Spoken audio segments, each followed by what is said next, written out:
Game two between Isildur and JackTheFace. This is Isildur up in the top right corner. That's the fella. And in the bottom left corner, it's JackTheFace, who again is going for this gas first. Which, yeah, I mean, you can build the gas first. It's one of the things you can build, but I wouldn't recommend it. There is, luckily, also this supply depot coming down. That is the much more important thing. Yeah, that's what we want to see. I want to see more Nexus first, please. That's my request to to the Round 1 StarCraft League. I want to see some. This is my list of wants, essentially. I want to see carriers, Protoss players. I want to see carriers. I want to see that happen. I want to see a proxy hatch Zerg players. If anybody's unsure what that is, I'm more than happy to show you a proxy hatch in Bose any lunchtime. That is a lot of fun. I need that in my life. I want to see Ben Ren from a Zerg player. That needs to occur at some point. I want to see nukes from a Terran player. That's got to happen, please. Everybody loves a nuke. And that's kind of, yeah, those are the things. And if anybody wants to go Nexus before Pylon, and then go on to win, I'm well up for a bit of that. That is a beautiful play.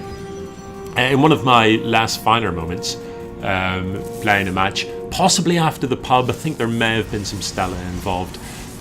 Playing Zerg, I accidentally went double Overlord into Mass Drone and still managed to win. And if I can find that replay, I'll upload it, because it is one of the funniest games I've ever played. Anyway, probably more about this game would be useful. That's a probe, and it's just killed the scouting worker from JackTheFace. So let's see what JackTheFace saw. He saw this. Scouting is absolutely great, but it's worth bearing in mind. It's best to keep the scout alive if you can, because if you get to your opponent's base and they're not proxying and everything looks normal, you don't really get any information about what they've got in mind. Of course you're going to see a pylon, of course you're going to see a gateway, of course you're going to see one gas. You know, these are normal things. So if the scout dies, then you're kind of in the dark about what's happening next. If you can keep the scout alive and go in and have another peek at about the 3-minute mark, then you start to get an idea of what tech path they're going for. Because, this one is not going to make it in.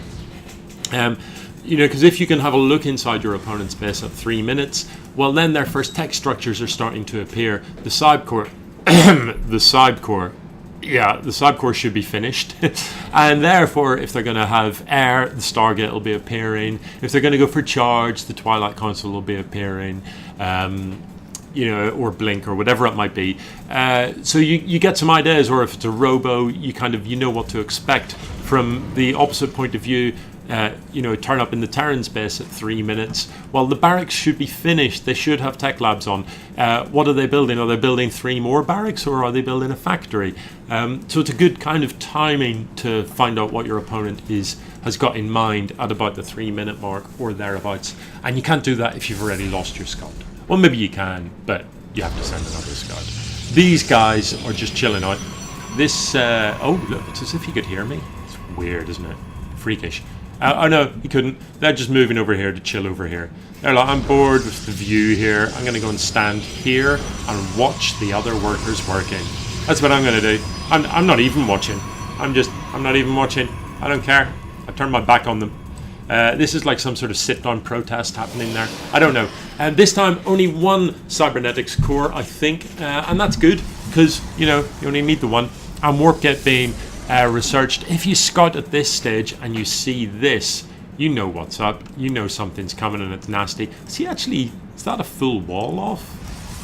That looks like that might be a full wall. It's hard to tell.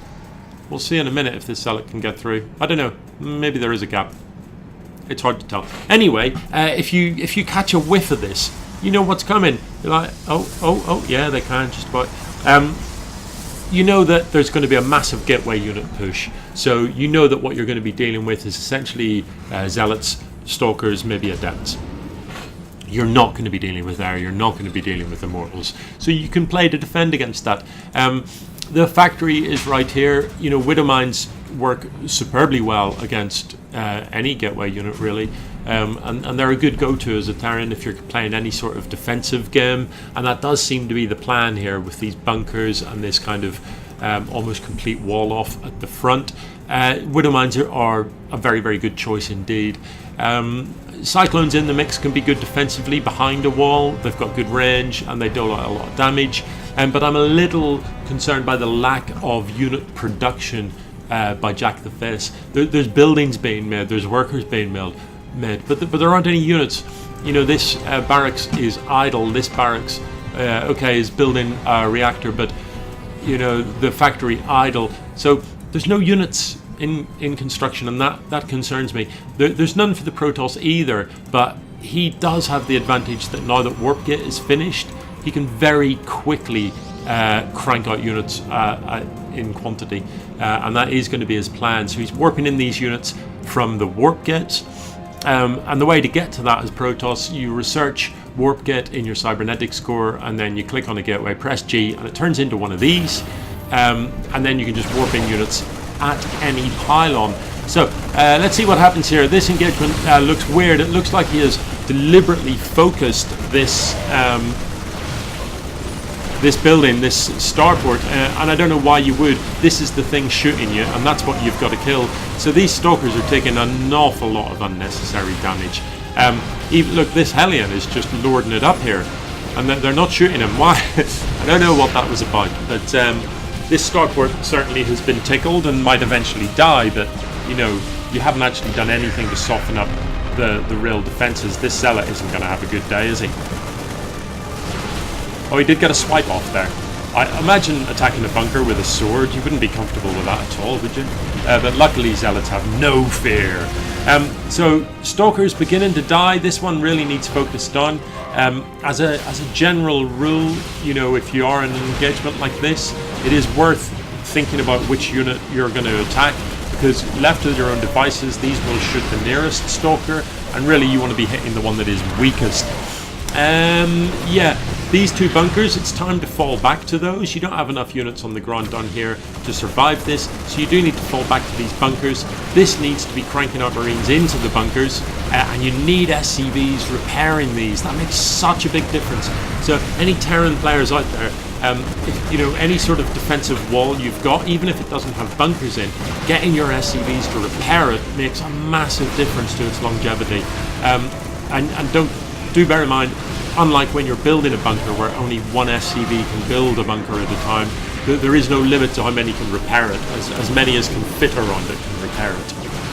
So it can make, you can repair a bunker more quickly than 3 Stalkers can do damage to it, that's for sure. Or 5 Stalkers or whatever. So in general, you can make your bunkers effectively indestructible against a smallish, you know, this isn't that big, a smallish gateway force. And that would make a lot of difference here. As it is, that's not what's occurred. I think the army supply is going to be massively in favour of the Protoss. The worker supply is all over. The Terran does not have enough minerals right now, even to build a Marine.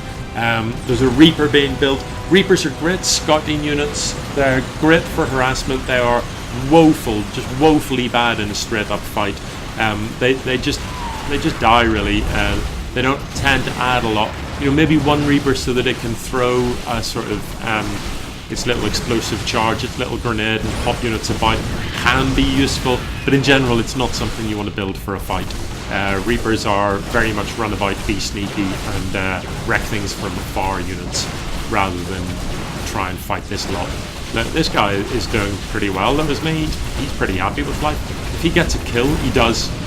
You don't, what's going on? What does this game come to, I ask myself, when a single Reaper kills a Stalker? I don't even know. But this game is over, so good signs from JackTheFace. He was expanding, he was getting his economy up, and he was interested in teching up as well. The single sort of error that he made was he just wasn't building units. Signs from Isildur is that he likes an all-in, doesn't he? There's no tech here. is there? Nothing. There's no way forward in this game. If getaway units don't work out for him, he's got nowhere to go after that. So, you know, that's quite telling, isn't it? Now, don't get me wrong, that has worked very effectively in 2 games in a row for him. But it won't always work. If somebody does have enough bunkers and does the repairs, they'll see off essentially an endless stream of stalkers and zealots. And if you don't have a plan for after that, you might find that your opponent does with the sort of higher tech units, with the factory units and the starport units, etc. Alrighty, GG.